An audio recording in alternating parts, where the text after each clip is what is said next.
एवढा जमाना बदलला, एवढा जमाना बदलला. मी जेवायला बसलो आणि एक ताई मला चप्पल घालून जेवायला वाढायला आली, चप्पल घालून. मी म्हणलं ताई तुमच्या पायात चप्पल आहे? ती तिच्या भाषेत म्हणली हो महाराज ही वाढायचीच आहे. मी म्हणलं अशा तुमच्या घरामध्ये चपला आहेत तरी किती? ती काय म्हटली माहिती का, वाढायची वेगळी, फिरायला जायची वेगळी, शॉपिंग करायची वेगळी, घरामध्ये घालायची वेगळी आणि बाहेर घालायची वेगळी. म्हणलं हाणायची एखादी असेल तर हाना. आता काय करते सांगा बरं, एवढी जमाना बदलून गेला.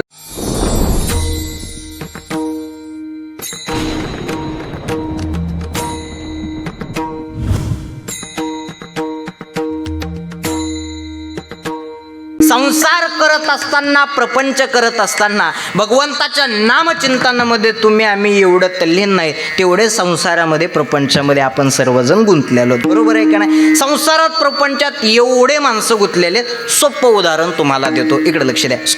मांडी घाल. हां तुझं नाव काय? उभा राहा. हां बेटे सावधान. हां उभा राहा. हां काय नाव तुझं?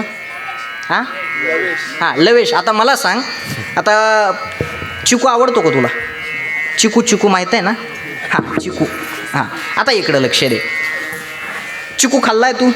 कसा लागतो? गोड, आंबट, कडू? गोड लागतो. बरोबर आहे. हां आता त्याला पिकायला किती दिवस लागतात? सांग. हां चिकू झाडाला आल्याच्या नंतर त्याला पिकायला कमीत कमी, झाडाला फूल येऊन चिकू येऊन पिकायला कमीत कमी त्याला 6 महिने तरी. हां पिकत जरी असेल तो 3-4 दिवसामध्ये, पण सगळं पकण्यासाठी त्याला किती महिने लागत असतील? 6-7 महिने. बरोबर आहे का नाही? आता मला सांग, चिकूमध्ये बी असती का? बघितलीस? हां किती असतात? 2 किंवा 3. बरोबर. हां काही वेळेस एकच असते. आता मला सांग, ज्यावेळेस चिकू पिकला तू ट्रकलं खातोस का गर खातोस? हां काय खातो? ट्रकाल्याच्या आतमधलं खातो ना, गर. आता इकडं लक्ष दे. मला सांग, चिकूमधली बी ज्यावेळेस तू फेकतोस त्यावेळेस चिकूमधली बी फेकत असताना आतमधला चिकूचा गर त्या बीला लागतो का? लागतो. आता ती बी त्या चिकूमध्ये किती दिवस होती? हां किती दिवस होती? 6 महिने होते. चिकूमध्ये ती बी 6 महिने होते, पण तरीसुद्धा बाहेर येताना एक गराचा कण सुद्धा ती घेऊन आली नाही. लक्षात ठेवा. आता दुसरं फळ घे, नारळ माहीत आहे ना? नारळ. आता चिकू झाला, चिकू थोडा बाजूला मान. आता नारळ घे. नारळ खातो तू? हो म्हण ना. हां घाबरू नको. कीर्तन झालं, मी 500 देतो तुला, काय काळजी नको करू. हां फक्त हो म्हणत राहा तू हो म्हण फक्त. हां तू आपल्या पार्टीचा माणूस आहे, काय काळजी नको करू. हां नारळ खाल्लंस तू? नारळ. हां नारळ सोलायचं जर असेल तर किती कष्ट घ्यावा लागतात? हां ते फोडलं की ते फोडल्याच्या नंतर ते कवटीतून लगेच निघतं का धरून ठेवतं? सांगा. आता तू खाली बस खाली. हां आता तुम्ही बोला. आता सांगा, ते कवटीला धरून ठेवतं का लगेच निघतं? हां धरून ठेवतं. बरोबर आहे का नाही? मग त्याला काढण्यासाठी किती कष्ट घ्यावा लागतात? हां ते असं वरवट माहीत आहे का? वरवट्यावर ठेवायचं ते, आणि वरून कशानं तरी हाणायचं, तरी बी निघत आहे का? हां तरी बी ते बारीक व्हायना चिटकून राहतंच, त्या कवटीला चिटकून राहतं. मग ते काढण्यासाठी उलटणं घ्यायचं, त्या उलटण्यानं काढायचं, पण तरी सुद्धा निघत आहे का? निघत आहे. तरी पण ते निघत नाही. मग शेवटी कदरून तुम्ही काय करतो? ते बारीक लेकरायला खायला, मग लेकरायला खायला दिलं की ते लेकरं बी ते कवटी असे खाते ते टोकरून, पण तरी बी ते नारळ कवटीला सोडतं का? हां कवटीला सोडतं का? आपली अवस्था चिकूसारखी नाही, आपली अवस्था नारळासारखी आहे. बोलणं कळालं? ऐका, नारळासारखी अवस्था आहे. ऐका, संसार करत असताना, प्रपंच करत असताना, त्या संसारामध्ये, त्या प्रपंचामध्ये तुम्ही आम्ही एवढं गुंतून गेलेलो, बाहेर निघाचा टाईम जरी आला तरी सुद्धा लवकर बाहेर निघतोत का?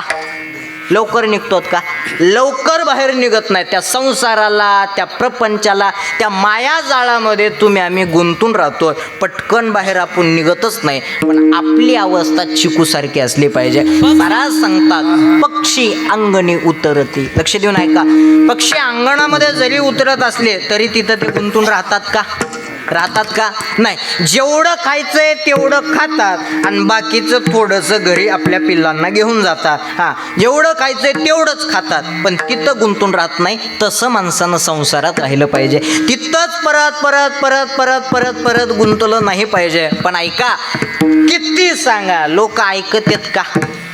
किती येड्याच्या नादाला किती लागा, येडं कधीच ऐकत नाही. मी नेहमी सांगत असतो, येड्या माणसाच्या, बारकाल्या पोरांच्या आणि दारू पिणाऱ्याच्या चुकून कधी नादाला लागायचं नाही. अजिबात नाही महाराज. येड्याच्या कधीच नादाला लागायचं नाही महाराज. ऐका, तिघजण काळी होती. काळी आडनावाची नव्हती, ती काळीच होती. येडे होते, पक्के गेलेले. आणि त्यांना झाला देव प्रसन्न. पहिल्याकडे देव गेला आणि पहिल्याला सांगितलं, सांग तुला काय पाहिजे. पहिला म्हणला, देवा मला गोरं करा, गोरं. पहिल्याला गोरं केलं आणि देव दुसऱ्याकडे गेला. आणि दुसऱ्याला म्हणला, सांग तुला काय पाहिजे. दुसरा म्हणला, देवा मला त्याच्यापेक्षा गोरं करा. आणि तिसऱ्याला विचारलं, सांग तुला काय पाहिजे. तिसरा म्हणला, त्या दोघाला माझ्यासारखं करा. बघा, इतके येडे असतात महाराज. एक येडं काय करायचं महाराज, सकाळी उठलं की फोन लावायचं डॉक्टरला. हॅलो, कुठं आहे? दवाखान्यात आहे. डॉक्टर आहेत का? हो. कापूस आहे का? हाय, अंगाला खिशात. एवढंच काम. दुपार झाली की फोन लावा. हॅलो, हां, कोण आहे? डॉक्टर आहेत का? हो. कापूस आहे का? हाय, अंगाला खिशात. संध्याकाळी बी तेच. डॉक्टर बी एवढं कदरलं. एक दिवशी ह्यानं फोन लावला. हॅलो, डॉक्टर आहेत का? हो म्हणे, डॉक्टरच आहे. कापूस आहे का? डॉक्टर म्हणले, कापूस नाही. कदर. हे येडं काय म्हणलं माहिती का? खिशातला काढा. बघा, इतके येडे असते. आता काय करायचे सांगा बरं महाराज. आता सगळेच येड्याचे उदाहरणं मी सांगणार नाही. का माहिती आहे का? उद्या एखादं येडं म्हणून की कालचा बी महाराज येडाच होता का काय माहिती. त्याच्यामुळं मी सगळे उदाहरणं इथं काही सांगत नाही महाराज. येड्या माणसाच्या कधी नादाला लागायचं नाही. लई काही बिनलाज असतात महाराज. आमच्या गावामध्ये बाजारामध्ये एका जणानं पेरू चोरला. काय चोरला? पेरू चोरला आणि तो पळून गेला. ऐका, जी पेरू विकणारी बाई होती ती दिसती तशी नव्हती, ती बी आडमुठ होती महाराज. जसा त्यानं पेरू पळवला तशी ती त्याच्या मागं पळाली. त्याला गाठलं ना असं हाणलं, चप्पल तुटूस तर. ज्यावेळेस चपलीचे 2 तुकडे झाले त्यावेळेस तिनं हाणायचं बंद केलं. आमचे एक महाराज तिथून चालले होते. महाराजाने त्याला सांगितलं, म्हणे, का रे, पेरू असून 5 किंवा 10 रुपयाचा पेरू असेल आणि 5-10 रुपयाच्या पेरूसाठी सगळ्या बाजारामध्ये मार खाल्ला, सगळी इज्जत घालून घेतलीस, काही गरज होती का? ते येडं काय म्हणलं माहिती का? माझं काय गेलं, तिचीच चप्पल तुटली. बघा, आता इतके काय बिनलाज असते, त्याला कोण काय करणार आहे सांगा बरं महाराज. इकडे लक्ष द्या. माझा विषय हा चालला होता. दुसरी गोष्ट, बारकाल्या पोरांच्या चुकून कधी नादाला लागायचं नाही. इथले चांगले आहेत, एकदा यांच्यासाठी टाळ्या वाजवा. हां, इथले खरंच चांगले आहेत. हां, मांडी घाल फक्त तू आता. हां, हे सगळे चांगले आहेत महाराज. नाही तर बारकाल्या पोरांच्या मी अजिबात चुकून कधी नादाला लागत नाही. एक महिन्या अगोदर मी मुंबईतच सांडपाड्याला, नवी मुंबईमध्ये सांडपाड्याला कीर्तनाला आलो होतो.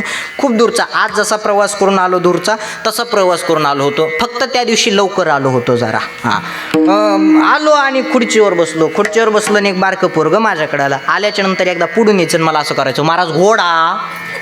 एकदा मागून यायचं मला असं करायचं, महाराज घोडा. अरे म्हणलं, घोडा काय? बरंच जाऊ द्या. घोडा का म्हणे ना, पण ते नुसतं घोडा नव्हतं म्हणत, ते महाराज घोडा म्हणत होतो. एवढं विचित्र. आणि तेवढ्यात त्याची मम्मी चहा घेऊन आली आणि मला म्हणले, कसं वाटलं आमच्या पिंट्या. ती त्यांची स्टँडर्ड भाषा. ते बरं, शुद्ध कुठं बोला याची अक्कल नाही बाबा. एक जण हरिपाठ शुद्ध म्हणू लागला, सर्व घंटी राम. का तिथं काय घंटी आहे का? अरे कुठं शुद्ध बोला हे माणसाला कळालं पाहिजे महाराज. एवढा जमाना बदलला. मी जेवायला बसलो आणि एक ताई मला चप्पल घालून जेवायला वाढायला आली. चप्पल घालून. मी म्हणलं, ताई तुमच्या पायात चप्पल आहे? ती तिच्या भाषेत म्हणली, हो महाराज, ही वाढायचीच आहे. मी म्हणलं, अशा तुमच्या घरामध्ये चपला आहेत तरी किती? ती काय म्हटली माहिती का? वाढायची वेगळी, फिरायला जायची वेगळी, शॉपिंग करायची वेगळी, घरामध्ये घालायची वेगळी आणि बाहेर घालायची वेगळी. म्हणलं, हाणायची एखादी असेल तर हाण. आता काय करते सांगा बरं. एवढी जमाना बदलून गेलाय महाराज. स्टँडर्ड भाषेमध्ये ती मला काय म्हणली, कसा वाटला आमच्या पिंट्या? मी म्हणलं, फार चांगला आहे. ती म्हणजे आमच्या पिंट्यानं कुठल्या प्रकारचा त्रास? म्हणलं, अजिबात नाही. तेवढे ते मम्मीच्या मागू लागलं मला असं करतोय, महाराज घोडा. बाबा, त्याच्या मम्मीनं अशा हातातल्या बांगड्या अशा महाग केल्या. अनिकेत महाराज बरं का, आणि अशी ताडून काना मागं लावून दिली. म्हणलं, वा, काय घरातले संस्कार आहेत म्हणलं. महाराज घोडा म्हणले की मायनं लगे काना मागच लावली. पण ती काय म्हणली माहिती का? अरे येडपाटा, एवढं वय झालंय तरी सुद्धा अजून तुला गाढवातला आणि घोड्यातला फरक कळत नाही का? ते तरी नुसतं घोडाच म्हणलं होतं, या बाईनं माझं अख्खं खानदानच बदलून टाकलं. बघा आता काय करायचं. आई वडील जसे मुलाला संस्कार लावणार आहेत तसे मुलं वागणार आहे. शुद्ध बीजापोटी फळे रसाळ गोमटी, मुखी अमृताची वाणी, देह देवाची कारणी, किंवा आपुलिया हिता ज्वासे जागता, धन्य माता पिता तयाची या, कुळी कन्या पुत्र होती जे सात्विक, अंतयाचा हरिक वाटे देवा. बरोबर आहे का नाही महाराज. ज्याचं बीज शुद्ध आहे त्याचे फळं सुद्धा कसे असतात, हां शुद्धच असतात. आणि ज्याचं बीजच किडक आहे त्यानं शुद्ध फळाची अपेक्षा करावी का, हां करावी का, अजिबात नाही महाराज.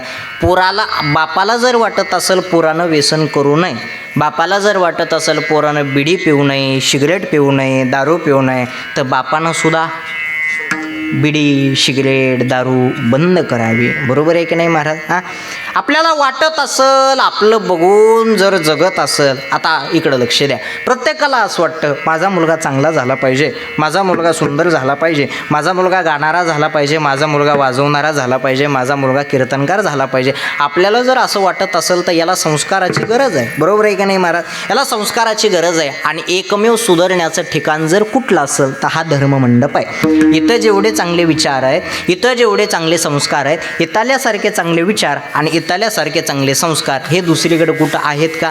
भगवंताचं नामचिंतन करायचं आहे. भजनामध्ये तुम्ही आम्ही तल्ली नाहीत, विठ्ठल विठ्ठल भजन करतो. बरोबर आहे का नाही महाराज. हां आता हेच भजन रात्री घरी गेल्यावर 2 वाजता उठान मग करा, जमल का. हां उगाच गोधडीत विठ्ठाला विठ्ठाला जमन का. बायका म्हणतात वायर ढिले झाले का काय माहिती यांचे कीर्तन ऐकू ऐकू. हां म्हणजे हे आनंद जर कुठं असेल ना तर तो आनंद फक्त इथं आहे. फक्त आनंद घेत असताना आनंद पचला बी पाहिजे, हे लक्षात ठेवा. आनंद पचायला जर काय लागत असेल ना तर ताकद लागते, ताकदीशिवाय आनंद पचत नाही. ऐकताय ना तुम्ही सर्वजण. हा जो आनंद आहे ना, आनंद पचायला जर काय लागत असेल ना, स्वर चालू आहे का कोणाचा. आनंद पचायला जर काय लागत असेल ना तर ताकद लागते, ताकदीशिवाय आनंद पचतो का. हां वजनदार असले पाहिजे, वजनदार. आता माझ्याकडं बघितलं तर माझं वजन पडत नाही, कारण मी दिसायला बारीक आहे. मी महाराज म्हणून तरी वाटतो का तुम्हाला. नाही मग का पोत्रच आहे का असं काही म्हणता का हो. महाराजच आहे ना. महाराज म्हणलं की दाढी गाडी बॉडी असली पाहिजे, त्याच्याशिवाय वजन पडत नाही. काही माणसं वजनदार असतात महाराज. हे चोपदार बघा कसे वजनदार आहेत. हां माझं वजन पडत नाही म्हणून मला असे वजनदार चोपदार सोबत ठेवावं लागतं. तुम्ही बी बारीकच आहे जरा. हां मागे पुढे उभा राहा सांभाळायचं नाही. बारीक म्हणजे त्यांच्या इतकं वजन थोडी आहे त्यांचं. बघा ना बरोबर आहे का नाही. वजनदार असले पाहिजे बाबा. आमच्या गावात एक 1.5 क्विंटलची बाई आहे. किती 1.5 क्विंटलची. खोटं वाटत असेल तर येऊन बघा. आणि तिच्या घरामध्ये चोर घुसले. आता कशाला मराय जावा का तिच्या घरात चोरायनं सांगा. घरात चोर घुसले आणि बाईला जाग आली. बाईला जाग आली ते तिनं एक चोर ह्या हातात धरला, खाली पाडले आणि अंगावर बसली. आणि अंगावर बसून स्वतःच्या पोराला म्हणली पप्प्या जाय पटकन पोलिसाला बोलून आण. ते बाहेर गेलं आणि परत मध्ये आलं. मध्ये आल्याच्या नंतर म्हणलं मम्मी माझी चप्पलच सापडा नाही. चोर म्हणला माझी घालून जाय पण पोलिसाला बोलून आण. असे वजनदार माणसं असतात. आपल्याकडे बघितलं दाढी नाही, गाडी नाही, बॉडी नाही, त्याच्यामुळं आपलं वजनच पडत नाही महाराज. इकडे लक्ष द्या. माझा विषय हा चालला होता, माझा मुद्दा हा चालला होता. योग्य संस्कार योग्य विचार जर लावायचे जर असतील तर याच्याकरता फक्त आता काय जर राहिलं असेल तर वारकरी संप्रदायामध्ये जेवढे चांगले विचार आहेत, वारकरी संप्रदायामध्ये जेवढे चांगले संस्कार आहेत, मला नाही वाटत त्याच्या इतके चांगले संस्कार आणि त्याच्या इतके चांगले विचार हे दुसरीकडे कुठं असतील. बरोबर आहे का नाही. आपल्याला देवाकडं जायचंय, भगवंताकडं जायचंय, आपण त्या देवाकडं जातो, आपण त्या भगवंताकडं जातो. कशामुळं बाबा. मला त्या देवानं मला त्या भगवंतानं सुखी ठेवावं, समाधानी ठेवावं याच्याकरता त्या देवाकडं जातो, याच्याकरता त्या भगवंताकडं जातो. का प्रत्येकाच्या जीवनामध्ये जर काय असेल तर दुःख आहे, प्रत्येकाच्या पाठीमागं जर काय लागलेलं असेल तर दुःख आहे. इथं बसलेल्यापैकी प्रत्येकाला जर अपेक्षा कशाची असेल तर सुखाची अपेक्षा, मुळात दुःखाची अपेक्षा कोणालाच नाही. बरं अजून पुढे जाऊन सांगतो. ज्याची अपेक्षा आहे त्याची प्राप्ती नाही आणि ज्याची प्राप्ती आहे त्याची अपेक्षा नाही. एक वस्तू ह्या काळामध्ये सुख देत असेल तर तीच वस्तू पुढच्या काळामध्ये दुःख देते. वस्तू एकच असते, बदलतो तो फक्त काळ आणि काळानुसार वस्तूचा बदल होतो. थंडीच्या दिवसामध्ये अंगामध्ये घातलेलं स्वेटर हे सुखाला कारणीभूत आहे की दुःखाला. कशाला. सुखाला. आणि ते स्वेटर उन्हाळ्यात घाला मग कशाला कारणीभूत आहे. दुःखाला. आता मला सांगा वस्तू बदलली की काळ बदलला. काय बदलला? काळ. वस्तू एकच आहे, बदलला जर काय असेल तर काळ बदलला आणि काळानुसार त्या वस्तूचा बदल झालेला आहे. ऐका, काळानुसार जी वस्तू इथं आता सध्या जर ती वस्तू आपल्याला सुख देत असेल तर तीच वस्तू काळानुसार बदलल्याच्या नंतर तीच वस्तू दुःख देते. ऐका, आपल्याला सुख देण्यासाठी, आपल्याला दुःख देण्यासाठी आपल्या जवळची वस्तू कारणीभूत असते, हे लक्षात ठेवावं. काळानुसार माणसाच्या जीवनामध्ये बदल होतो. श्रीमंती, धन, पैसा एका जवळ कधीच राहत नाही. आज माझ्या जवळ आहे, उद्या तुमच्यापाशी आहे, उद्या तुमच्यापाशी आहे, परवा कोणापाशी तरी असं. दुःख नावाची गोष्ट आज माझ्या जवळ असेल तर उद्या तुमच्यापाशी आहे, उद्या तुमच्या असेल तर परवा दिवशी कोणापाशी आहे. सुख नावाची गोष्ट आज माझ्या जवळ आहे, उद्या तुमच्यापाशी आहे, उद्या तुमच्यापाशी आहे, त्याच्यानंतर दुसरी कोणापाशी आहे. सुख, दुःख, धन, श्रीमंती हे एकापाशी कधीच राहत नाही. बघा, लक्ष देऊन ऐका. आपल्याला जर वाटत असेल धनानं, श्रीमंतीनं, पैशानं सगळे काही कामं होतात, वाक्य कळतंय ना तुम्हाला? आपल्याला जर वाटत असेल धनानं, श्रीमंतीनं, पैशानं सगळे कामं होतात तर एक वाक्य लक्षात ठेवा, जगाच्या बाजारात तुम्हाला सर्व काही मिळेल. वाक्य लक्षात ठेवा बरं, जगाच्या बाजारात तुम्हाला सर्व काही मिळेल, पण आईची माया आणि वडिलाचं प्रेम किती जरी पैसे खर्च केले तर भेटणार नाही, हे लक्षात ठेवा. ज्याला असं वाटत असेल धनानं, श्रीमंतीनं, पैशानं सगळं काही होतं ना, त्यानं एक वाक्य लक्षात ठेवा, गेलेला बाप, गेलेली माय, पैसे दिल्याच्या नंतर पुन्हा नंतर कधी विकत घेता येईल का? नाही. एक वाक्य लक्षात ठेवा, धनाच्या जोरावरती, श्रीमंतीच्या जोरावरती आम्ही सर्व काही विकत घेऊ शकतो, पण आई वडील गेल्याच्या नंतर ते मात्र आपण कधी विकत घेऊ शकत नाही. याच्याकरता धन, श्रीमंती, पैसा भरपूर आहे आणि धन, श्रीमंती, पैसा जर भरपूर असेल तर तो देव आपल्याकडे येणार आहे का? बोला, धन बघून देव आपल्याकडे येतो, श्रीमंती बघून आपल्याकडे येतो, पैसा बघून आपल्याकडे येतो? नाही. धन, श्रीमंती, पैसा बघून जर देव आपल्याकडे जर येत असताना तर श्रीमंतांच्या लॉकरमध्ये देव असता, हे लक्षात ठेवा. पण ऐका, धन, श्रीमंती, पैसा बघून मुळात तो देव आपला असा कधीच होत नाही. याच्याकरता मनामध्ये भाव असावा लागतो.